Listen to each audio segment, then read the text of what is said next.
Hi friends, నేను మీ cinema ముచ్చట్లు Chandamama. Welcome to my channel. భయ్యా, పుష్ప 2 మూవీ అయితే చూడడం జరిగింది భయ్యా. సినిమా అయితే నెక్స్ట్ లెవెల్ ఉంది భయ్యా. స్టోరీ విషయానికి వస్తే పుష్ప 1 లో ది రైజ్ అనే సిరీస్ లో ఏ విధంగా ఒక కూలీ నుంచి సిండికేట్ సామ్రాజ్యాన్ని శాసించే స్థాయికి ఒక కూలీ ఎదిగాడని చెప్పేసి మనకైతే చూపించాడు సుకుమార్ గారు. సెకండ్ హాఫ్ విషయానికి వస్తే పుష్ప 2 ది రూల్ అన్నమాట.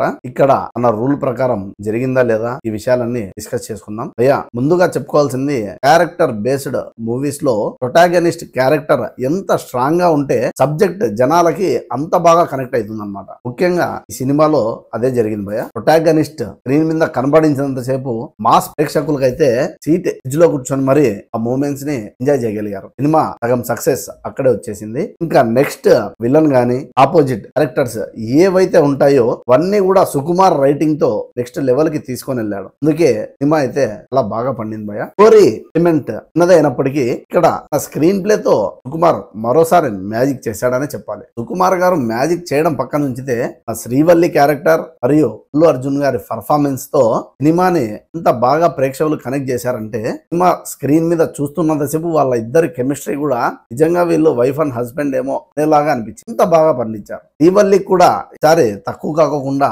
సెకండ్ హాఫ్ లో ఒక మంచి సాంగ్ పోషన్ డైలాగ్ ఒకటి చెప్పించే విధానం అయితే ఉంది. అయితే స్క్రీన్ మీద అద్భుతమని చెప్పాలి. ముఖ్యంగా భయ్య సెకండ్ హాఫ్ విషయానికి వస్తే మాస్ జాతర భయ్య. జాతరలో జరిగే సన్నివేశాల్లో అల్లు అర్జున్ పర్ఫార్మెన్స్ తో రెచ్చిపోయాడనే చెప్పాలి. సాంగ్ వస్తుంది భయ్య, చూసేకి అగ్గి పుల్ల మాదిరి. ఆ సాంగ్ ముందర వచ్చే డాన్స్ సీక్వెన్స్ అయితే జాతరలో అల్లు అర్జున్ తన ప్రాణం పెట్టేశాడు. ముఖ్యంగా క్లైమాక్స్ ఏదైతే ఉందో ఈ సినిమాకి ముగించడానికి కాన్ఫ్లిక్ట్ పాయింట్ అయితే నిలిచింది భయ్య. ఎందుకంటే క్లైమాక్స్ అనేది ఎంతో బాగా చాలా బాగా తీశాడు. ముఖ్యంగా ఇంటర్వెల్ బ్యాక్డ్రాప్ లో షావత్ గారికి అయితే మరోసారి వార్నింగ్ ఇచ్చేదైతే ఉంటుందన్నమాట. సీన్ టికెట్ మెంబర్స్ అందరి ముందు సీన్ లో అర్జున్ మరోసారి తన మార్క్ యాక్టింగ్ తో పర్ఫార్మెన్స్ వైజ్ గా ది బెస్ట్ అని చెప్పి అనిపించుకున్నాడు భయ్య. సినిమా ఏ విధంగా కావాలంటే ప్రేక్షకుల్ని ఎంజాయ్ చేయగలుగుతామో అన్ని విధాలుగా కూడా మనల్ని అయితే ఫుల్ సాటిస్ఫై చేసి నుంచి రన్ టైం అసలు పట్టించుకోకుండా 3 hours 20 minutes ఎప్పుడు గడిచిపోయిందో కూడా తెలియదు అనమాట. ప్రేక్షకులకి బాగా తీయగలిగారు సుకుమార్ గారు, అర్జున్ గారు. అయితే నెక్స్ట్ లెవెల్ కి తీసుకెళ్ళింది భయ్య. అయితే ఇంకా మనకి క్లైమాక్స్ లో మరో ట్విస్ట్ తో 3 అని చెప్పేసి చెప్పాడనమాట గారు. అక్కడ కొంచెం మిస్ఫైర్ అయినట్లే అనిపించింది. క్లైమాక్స్ కొంచెం మంచిగా పెట్టి రన్ టైం ఎక్కువ అయిపోవడం వల్ల ఎందుకో తెలియదు, మరి ఇందులో సరిగా చూసుకోలేదు. ఏ క్యారెక్టర్ కూడా రివీల్ చేయకుండా జస్ట్ అలా పెళ్లి సీన్ తో సినిమా ముగించేశారనమాట. పుష్ప 3 అనేది మనకి ఇంటర్నేషనల్ లెవెల్ గా జపాన్ లో ఫైట్ సీక్వెన్స్ అయితే జరుగుతుంది. అక్కడ అది ఇంకా డిస్కనెక్ట్ అయిపోతుంది భయ్య. అది క్లైమాక్స్ ఏమన్నా పెళ్లి పెట్టింటారని చెప్పేసి కనెక్షన్ నేను చాలా ఎదురు చూశాను. బట్ డిసప్పాయింటింగ్లీ అది పెట్టలేదన్నమాట. ఎండ్ అయిపోయింది.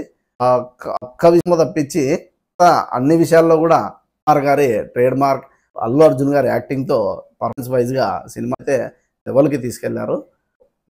ఈ వీకెండ్ చూడడానికి అయితే ఒక మంచి సినిమా అయితే చాలా రోజుల తర్వాత మన థియేటర్లోకి వచ్చింది. ముఖ్యంగా మాస్ ప్రేక్షకులు ఎంజాయ్ కలిగే మూవీ అనమాట.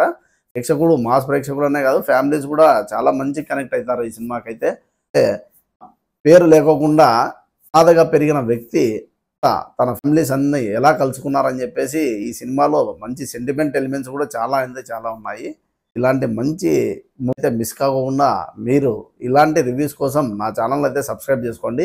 ఎంతమంది ఈ సినిమా చూసారో కింద కామెంట్ సెక్షన్ లో మీ అభిప్రాయం అయితే తప్పకుండా తెలపండి. అంతవరకు